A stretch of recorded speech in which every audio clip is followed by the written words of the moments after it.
اليهود لما كانوا يمروا على سيدنا النبي محمد كانوا يقولوا له السلام عليك يا محمد. حتى كلمة السلام مستخسرين يقولوها للنبي.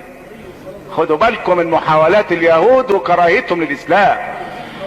يعني حتى السلام مش عايزين يقولوا السلام عليك يا محمد، يقولوا السام. السام هو عبارة عن الموت والهلاك، السام. فالسيدة عائشة قالت وعليكم السام واللعنة. النبي قال لها اهدى يا عائشة، ايه السلام الجديد ده اللي طلعتيه؟ قالت له يا رسول الله الا ترى ماذا يقولون؟ قال لها ارى. قال لها ولكن الله تعالى لا يحب الفحش ولا التفحش في الكلام. شوف الاخلاق العالية، شوف الاخلاق العالية جدا. يعني هم عمالين يقولوا السلام عليك، وعائشة بتدافع عن النبي، والنبي يقول لها ان الله لا يحب الفحش ولا التفحش في الكلام. قال لها امال اقول ايه يا رسول الله؟ قال لها ان الله امرني بغير ذلك. قالت له بما امرك؟ قال لها ان الله قال لي ولا تستوي الحسنة ولا السيئة، ادفع بالتي هي احسن فاذا الذي بينك وبينه عداوة كأنه ولي حميم. يا سلام.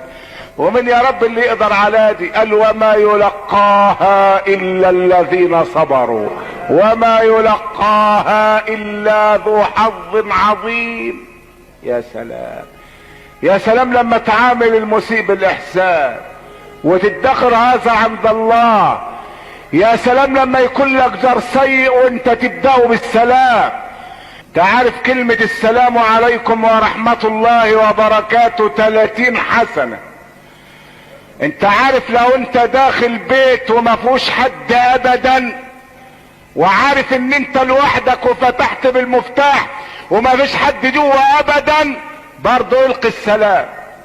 بس ما تقولش السلام عليكم ورحمة الله، قول السلام علينا وعلى عباد الله الصالحين. الله أكبر. ليه؟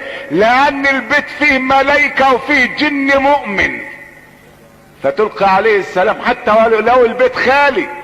انما الناس الذين لا تلقي عليهم السلام، واحد قاعد بيقرا العلم بيدرس درس علم، ما تجيش بقى انت في وشه السلام عليكم. لا يا راجل حرام عليك، سيبه يدرس.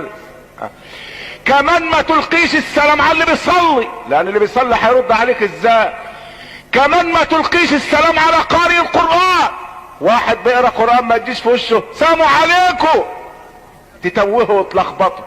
كمان ما تلقيش السلام على اللي في الكابينيه.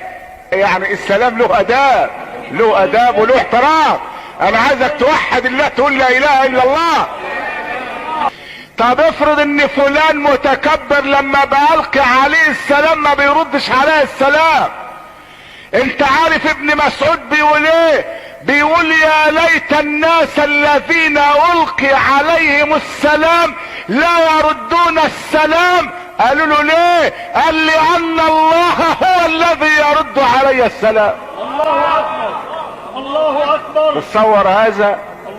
تتصور لما تمر على واحد متكبر، خصوصا اذا كان الواحد على قد حاله فقير، ويمر على واحد متكبر يقول له السلام عليكم، يقوم الغني يحتقر الفقير ما يرضاش يرد عليه السلام.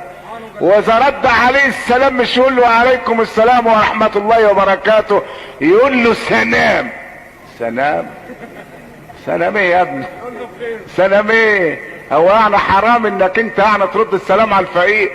يمشي الفقير وكل شيء ضده، والناس تغلق دونه ابوابها، وتراه ممقوتا وليس بمذنب، ويرى العداوة لا يرى اسبابها، حتى الكلاب اذا رأت رجل الغنى حنت اليه وحركت اذنابها، واذا رأت يوما فقيرا ماشيا نبحت عليه وكشرت انيابها.